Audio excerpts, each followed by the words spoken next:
Okay, yes, we have now.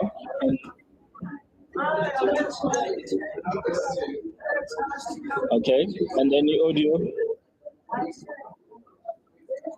Yang bon audio injan.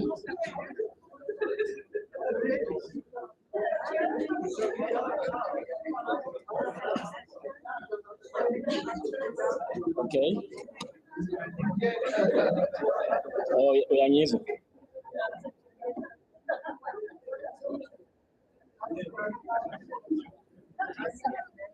Yes, yes.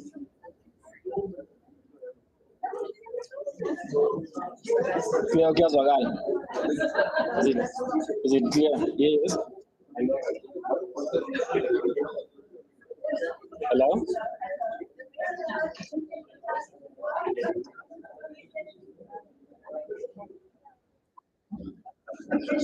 Yes, it's on.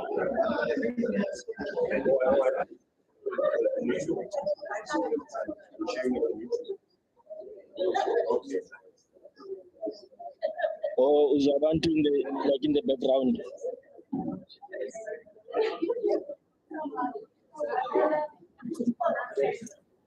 Okay, let me check.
Okay, I'm going to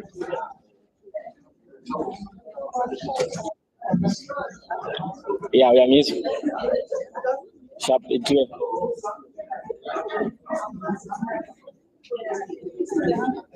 Hello, can you hear me? 1, 2, 3, testing.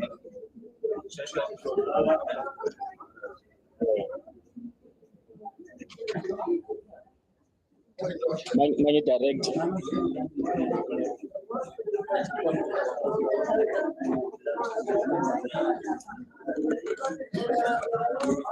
Eh? Uyangizwa? Yeah, ngiyazwakala manje. Can you hear me? Okay, all right.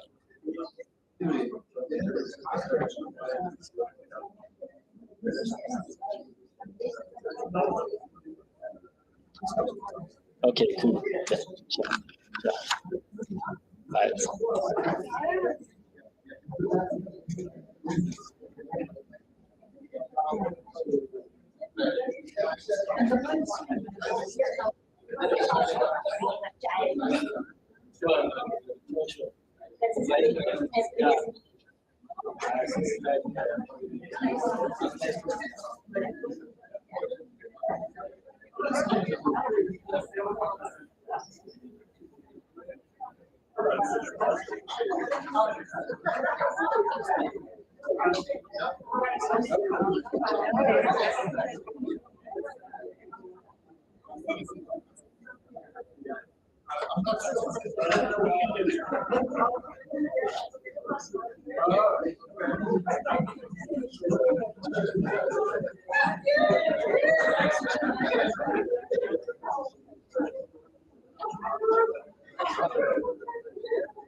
Oh, yes.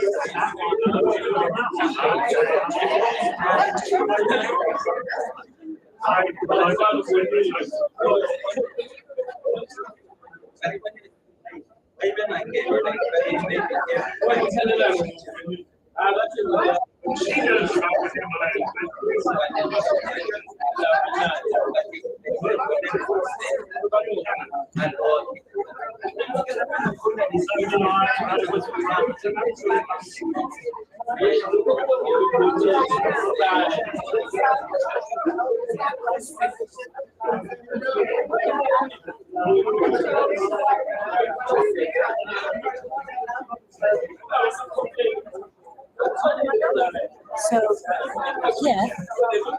Okay. So she'll give the gift. No. This comes here. When you do the, okay. So who's going to give the gift? Ahmed. Ahmed. Okay. Does he know that? Thank you, love. Very good. Yeah. Very good. Thank you. And the apologies is Gail and who else? And Laura.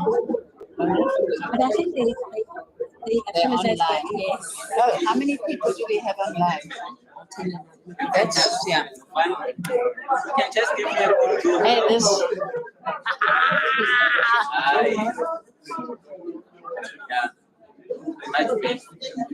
Very good.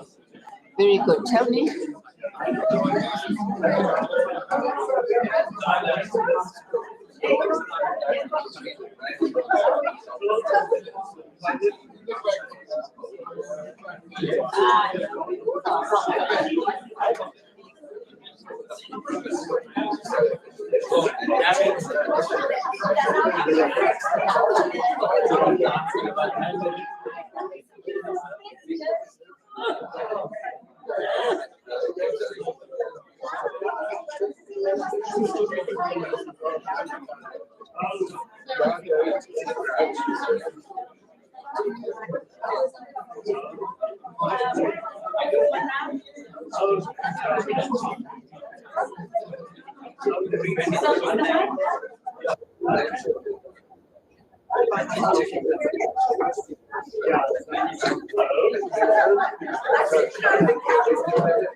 Attention. Elias.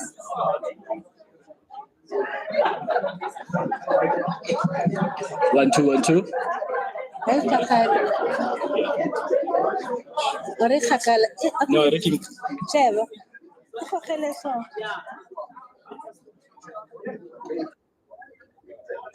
Okay. Sure.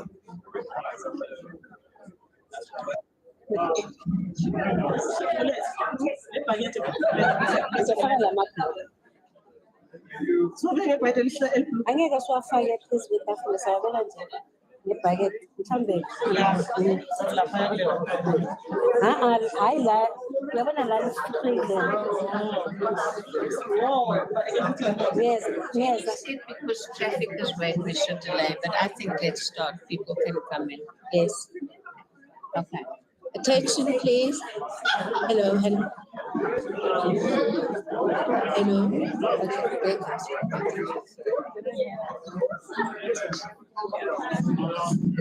Hello, everybody. There we go. That's better. Yeah. Okay, like this.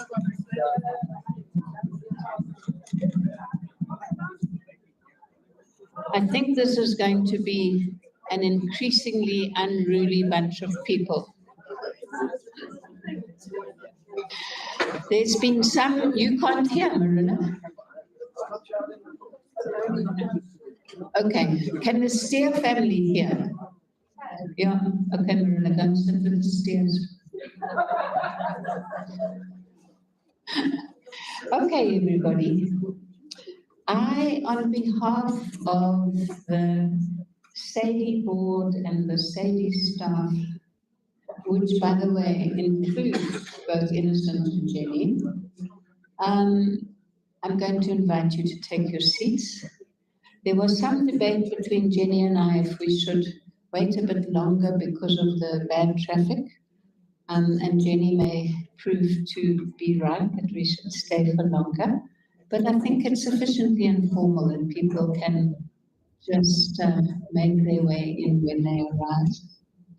So the first thing I'm going to do is to say thank you to Nombolelo and all of the Saide staff for this spectacular arrangement.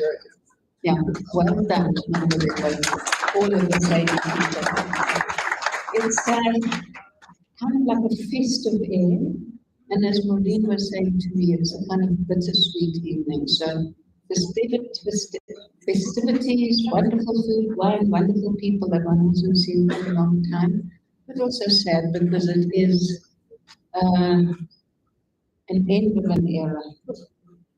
So I want to just start by acknowledging both Jenny and Mark. I think everybody knows Jenny and Mark. If you don't know Jenny's husband, he's sitting here, that's Mark Orkin, a wonderful Mark Orkin.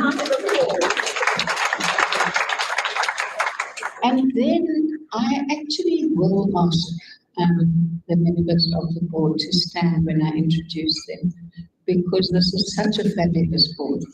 I'm going to start with Jenny. Jenny is a member of the board. She's no longer the ED, but everyone knows Jenny. Ahmed Bawa is the chair of the board. Then we have Mary number one, Mary Oku, from University of Victoria. Then I want to say that Muki Moe has come all the way from PE, Pobeka, member of the board. And then Holly Clarkson, all the way from KZN, he's hiding, but that's Holly there. And then I think that we have some apologies from the board. I'm on the board. I'm Mary Metcalf. I didn't introduce myself, so this was Mary. Tabo CB. Yeah, he's not coming. Yeah, and I completely understand why he can't come. He's completely overloaded. And Silan Naslamane, who was the previous board chair, is, I think, still in the Far East. And Shireen Matala, I'm hoping, will be here. So I'll introduce her when she comes. So the other group of people that I want to acknowledge is the extended Glennie clan. So I've met three from the Steele family tonight. Thank you for joining. And as Bridget said, they are the standards because the children are here. So you are supported by family as well. And then there's another person that if she's here, I want to welcome, just because I was so happy when she told me she'd been invited by you, Jenny. I don't know if Paul's here. Yay, Paul! Paul, whenever I arrive at this podium, I get the warmest welcome from Paul because she's the security person on the ground floor, and I love that you invited her. So thank you very much for that, Jenny. So my job says housekeeping. What that means is I'm telling this toilets outside. You go out the door and you keep going to the left. There may be some on the right, but it's on the floor where the toilets. Does that suffice? I'm not very well. If you get lost, look for number there. So now it's my pleasure. But the other person I want to acknowledge, although he has his own slot because of his historic contribution to Saide, to the nation, is John Sanger. Wonderful to see you. And now I'm going to hand over to Ahmed.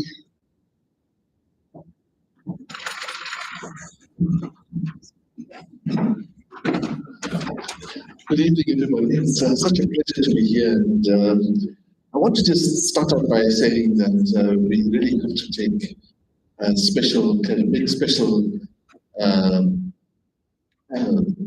pay special attention to the fact that John Saide is here.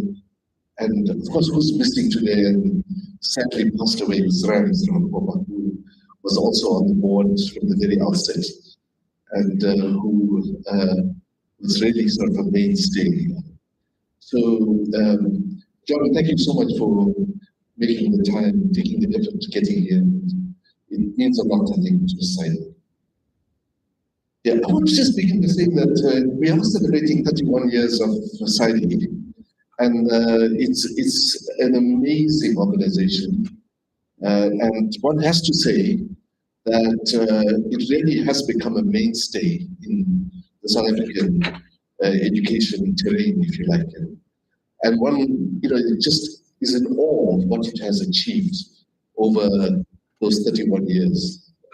But I think it will be also fair for me to say that this is also a celebration, but also that this is really a celebration of Jenny and her 31 years. She started the organization and she got it humming. And one has to say that Jenny is really now somebody that's completely ingrained in our education system. The first time I met Jenny was at UNIW, which was in the late 70s or something like that, or early 80s maybe. The first kind of impression I got was, oh, education is not so simple. Because I can remember Jenny telling us about, we were talking about distance education, and Jenny was kind of really telling us about how poorly our distance education organization, which was UNISA, of course, mainly, was doing. I was a bit offended by that because I'm a graduate of UNISA. Although I did say that I was at a meeting at UNISA last week, and I did say that some assignments that I submitted in 1978 or something is still outstanding, which I haven't received back from them. Yeah. So let's just be, let's just step forward, if you like, and say, well, now we are in 2024, and we are kind of witnessing, if you like, kind of a period in Saide's history, which has really kind of gotten to be seriously kind of interwoven into our higher education system, into various aspects of the post-school education training system outside of the university system, but also into early childhood education and early childhood development. And of course, it has iconic programs now which are running in it. And the thing for me is the board, and I'm sure the other board members would agree with me, it's just what a pleasure it is to come to board meetings. I'm not going to speak about all the various programs that we have at Saide, but what I do want to mention is just what a pleasure it is to be on the board, and how wonderfully kind of organized the board is, and how the reporting is properly done, and so on. But I also want to say that it's also an organization that's clearly led, and an organization that's clearly kind of has kind of an integrated approach across all the different avenues of work that it engages in. And that's something which I think really, in my view at least, really holds Saide out as a beacon. I'm most familiar with its work on the Siyapumelela project, partly because I'm involved in the university sector. And what I can tell you is that Siyapumelela brought into higher education sort of an array of innovations that were just simply not there before its kind of invention, if you like. I have just 5 minutes, so I'm going to round up by saying that we are really indebted to Jenny for the role that she's played in Saide. More importantly, of course, the role that she's played in education, in all aspects of education. And we have to just remind ourselves that Saide was just one part of her work. She served on many councils of universities. She served on many committees. In fact, we serve on a committee together now, a national committee, which is going to be a tricky one, I think, as I think about it. So she's really interwoven into this world. And for me, this evening is about Saide, but we'll have other opportunities to celebrate Saide. This is really about celebrating Jenny and Jenny's role, not just in Saide, but in education in general. Mary, with that, I'd like to say thank you very much for this opportunity, and I hope we get the opportunity to chat with each other today about the last 31 years. Thank you so much.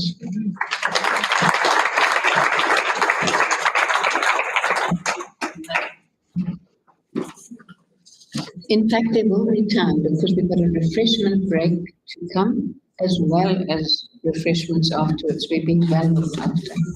So I'd like to invite Jenny, if she's ready, to come up, because on your program, you will see that we're going to be celebrating 31 years of enabling successful open learning, and Jenny's going to be presenting that. I also want to say there's about 23, 25 people on the line, so we welcome them as well. Can you make it up the big step? A little one.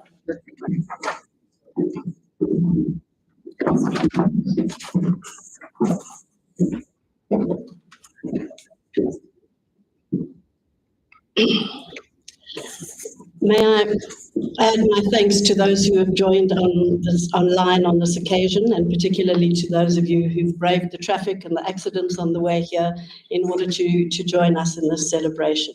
For those online, I'm sorry that we can't send you a doggy bag to match the wonderful snacks and drinks that we have here, but I hope there'll be another occasion. I'm certainly going to be talking about Saide, not about me, in this next period. And I want to start by welcoming two of Saide's founding trustees, John Samuel, who's already been welcomed, in person here today, and online we have David Adler virtually.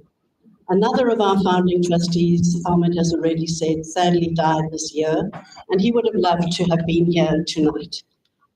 Rams enjoyed a good party at any time and never missed an end-of-year Saide party. We salute your foresight, those three trustees, in establishing an organization such as Saide, and for ensuring its first funding and launching conference. So I didn't quite start Saide. I was the first full-time employee, but I didn't quite start it. I brought into Saide a 15-year history of working in the Saide Trust, which those of you who are very young would not know is a significant anti-apartheid education NGO prior to 1994.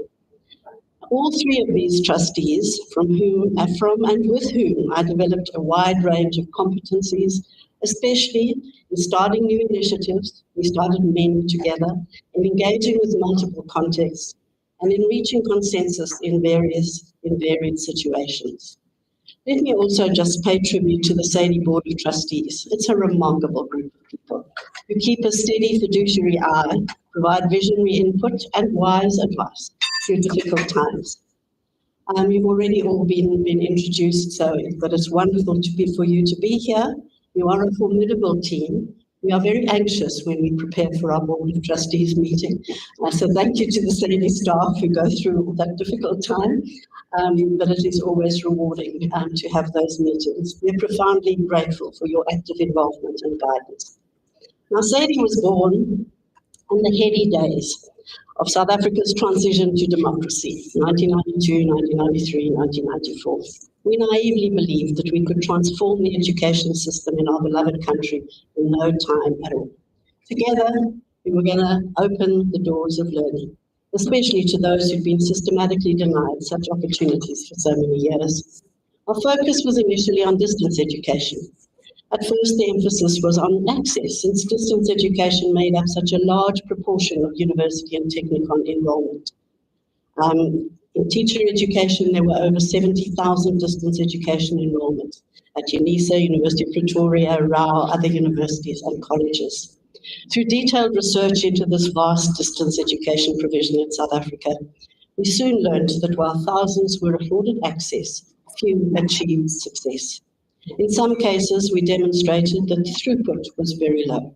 In humanities, only 15% of those who entered had graduated, allowing up to a decade to complete. In science, the figure was 6%, in commerce, 10%. In other words, of an initial entry of 100 students, after 10 years, only 10 students had graduated. In other cases, however, students passed, but their substantive achievements were minimal. They had only learnt by rote at a very basic level, with few relevant competencies developed. Building on this diagnosis, Saide soon developed a set of open learning principles. I'm not going to go through them, but they were really centered on access and success. Access through removing unnecessary barriers and providing as much flexibility as possible, and success through ensuring adequate support to students, being learner-centered, and deliberately developing the critical thinking skills necessary for the growing global economy. This set of principles was to serve at the most strategic level of future interventions in all other areas. So what does Saide actually do, and how does it operate?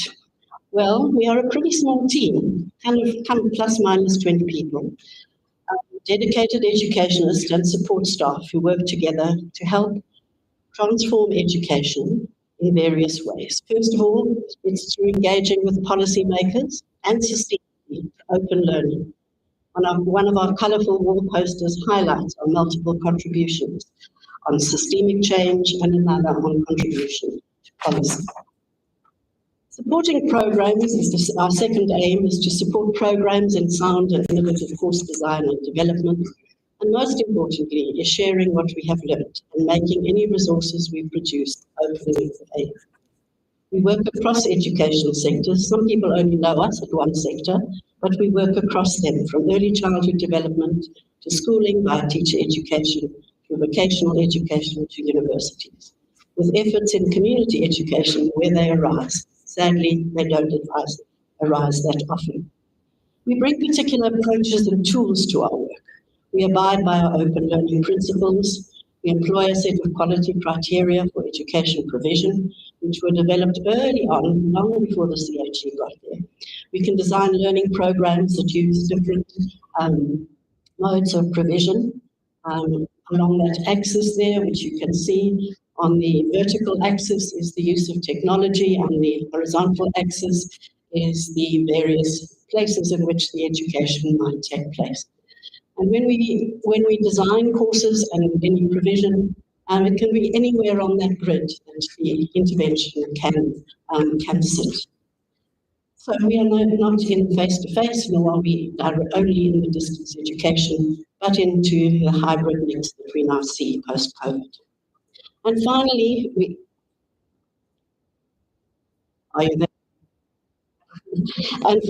opt wherever possible. I don't think we're there. We have a sound engineer in the room. Wherever possible, to work in collaboration, either with consultants, many of you who kindly joined us tonight fit into that category, or with partners. One of our first big projects was to develop the 7-volume Study of Education series with 42 academics from across the country, published by Oxford University Press. One volume is in its 5th edition, another in its 4th edition, and with our still receiving annual royalties some 30-something years later. The others, because there were 7 of them, are available on our OER Africa website. One on learners and learning, developed by one of the guests I see here today, has been downloaded several thousand times. So it has had a long, long life. Over the years, we've used this collaborative model in a number of course and materials design programs, including the GPLMS, Maths Material Development, ACE in Mathematics, many more. In the last 10 years, since our 21st birthday, which we had about 10 years ago, we've developed in teams always the Advanced Diploma in School Leadership and Management, an automotive repair course, materials for 6 subjects for the National Senior Certificate for Adults, 16 modules of Advanced Diploma, TVET for the lecturers, and materials for ECCE practitioners.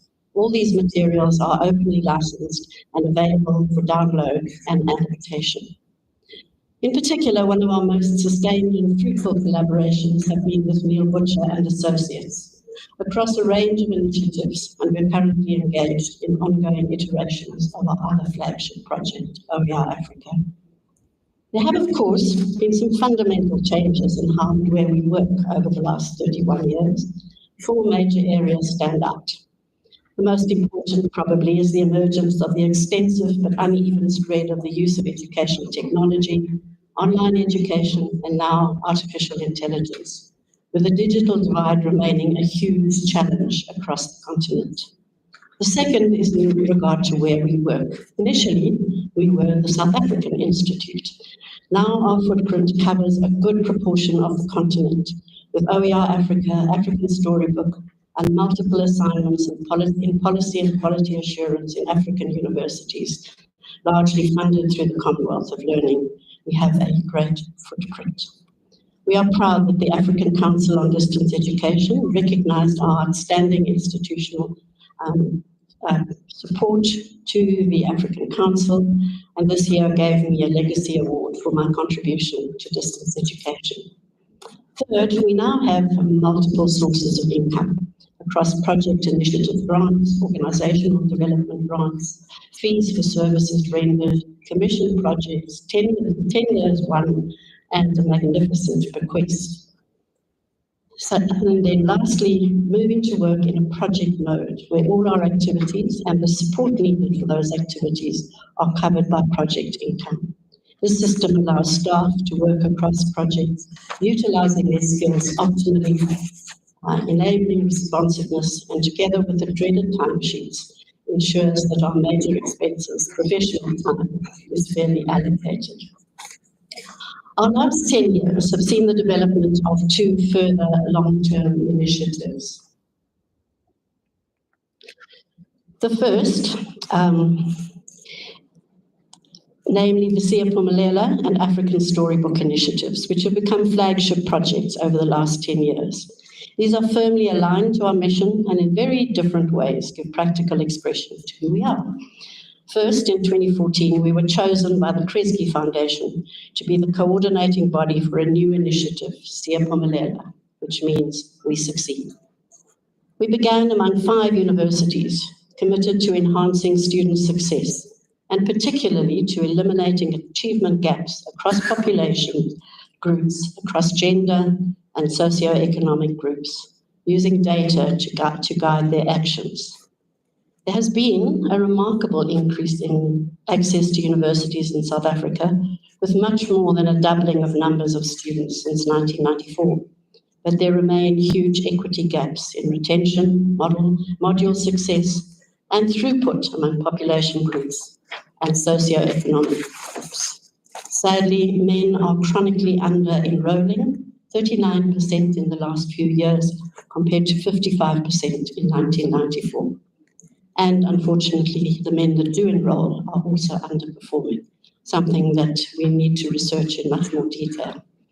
Our task was to coordinate the efforts of the 5 universities, encouraging the sharing of learning and prompting them to work in structured ways, building on fruitful approaches pioneered elsewhere, particularly achieving the dream in Georgia State University in the USA. These included a range of pretty common sense characteristics, but were important to ensure. It needed top-down leadership, so it was commitment from senior management, but also commitment, obviously, from education staff involved. Establishing a cross-silo student success committee, clearly involving the student voice, and using data to both identify issues impeding success and to track the success or not of ameliorating initiatives. Each university had a coach to assist them in this journey. One of the most important and positive aspects for this phase was that the 5 universities shared their learnings, first with each other and increasingly across other universities. And I have to say that was something we had to build. Initially, the universities were very cagey about what they were doing and whether it was successful. But over the 4 years, we were able to build a much greater sense of camaraderie amongst those 5 universities.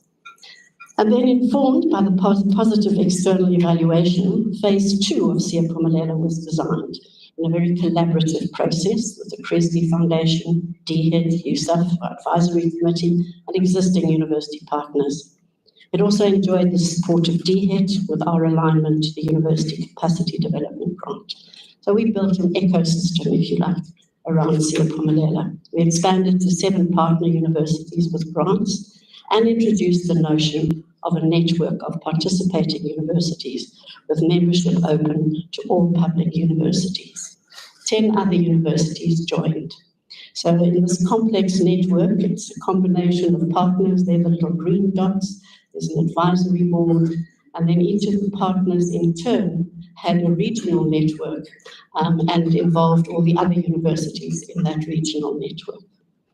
So 10 of the universities joined, paying a membership fee for services. And these services included coaches from a newly developed cadre of South African coaches, as well as professional development workshops given by the partner universities from phase 1. They shared their successes and failures. 58 such workshops were held over phase 2 with 1,300 participants, with some of those workshops having up to 3 components.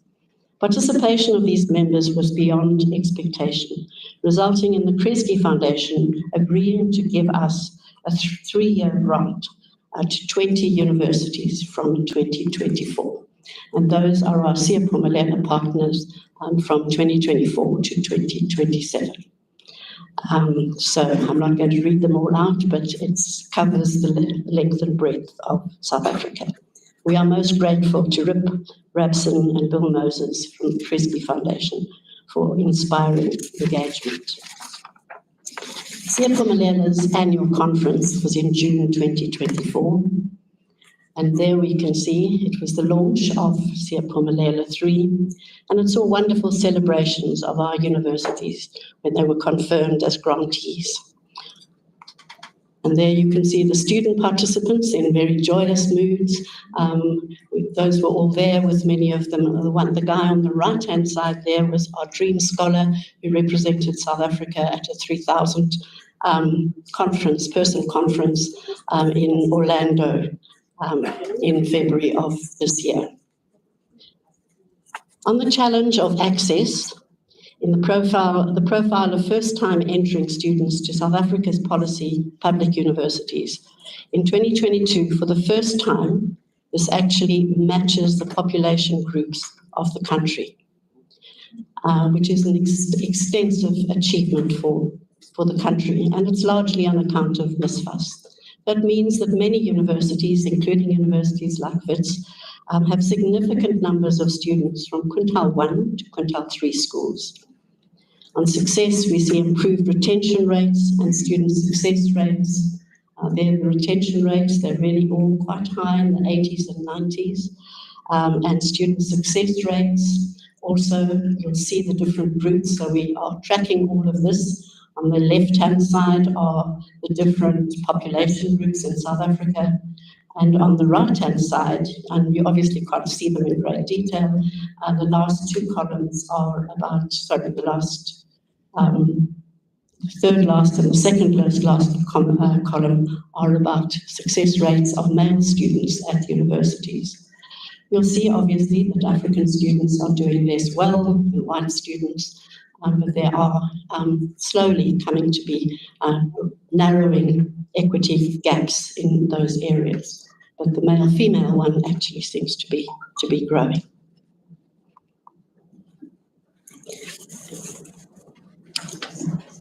And then another major achievement is if one looks, for example, at module success rates for NSFAS students, although coming from poor families, they are very close to those of all other students in the sector. So we are very proud of the Siyaphumelela initiative and of the team who has worked to take it where it is. It's been a great deal of hard work to get here, but it also has been one of the most rewarding projects that Saide has ever encountered. Well, we have a similar kind of project, but right at the other end of the spectrum. At our 21st birthday, can't have that yet. At our 21st birthday 10 years ago, we introduced guests to our African Storybook Initiative. It had been launched in June 2014. It was a response to the devastating figures emerging of 80% of children having been in school for 4 years, being unable to read for meaning. One contributing factor to this crisis is the dearth of early materials in home languages reflecting local context. There's simply not enough enticing reading materials for children to learn to enjoy reading and embed reading practices. Just as one needs to practice kicking a soccer ball hundreds of times to become a good soccer player, so one needs to read a lot of books to become a fluent reader. We set about developing the technology tools for storybooks to be created, translated, and shared freely. Essential to the concept is that all storybooks must be openly licensed. In October, 10 years ago, we had 100 storybooks. We now have unique storybooks. We now have 4,837 unique storybooks.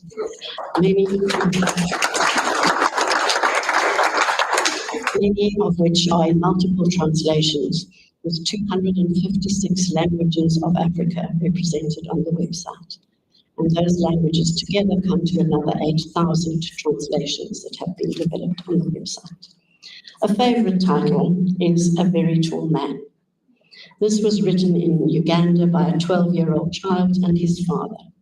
It is now in more than 89 translations. And you can see at the bottom the languages, most of which you won't ever have heard of, in which this storybook has been created and distributed. Back in 2018, with the great support of the Oppenheimer Memorial Trust, we were excited to reach at least 42 storybooks in all official South African languages. With subsequent initiatives, including an invaluable contribution from the Zenix Foundation through our Olwazi Lwetu project, we now have over 180 different storybooks in each of South Africa's official languages, nearly half of which were originated in an African language. And here are examples of the artwork from some of those storybooks that were created under Olwazi Lwetu. I particularly like this one, and the girl with the big hair at the bottom. Eager to ensure offline use, we built a reader app where readers can compile their own 30 storybook library through downloading storybooks when there is access to the internet, and then read them offline. And then, cognizant of the importance of writing along with reading, we used an award we had got for African Storybook from Google Impact to develop a story-making app where picture storybooks can be created offline and uploaded. Authors have the option of illustrating the storybooks with their photographs, including photographs of their own drawings or from the image bank that African Storybook has provided.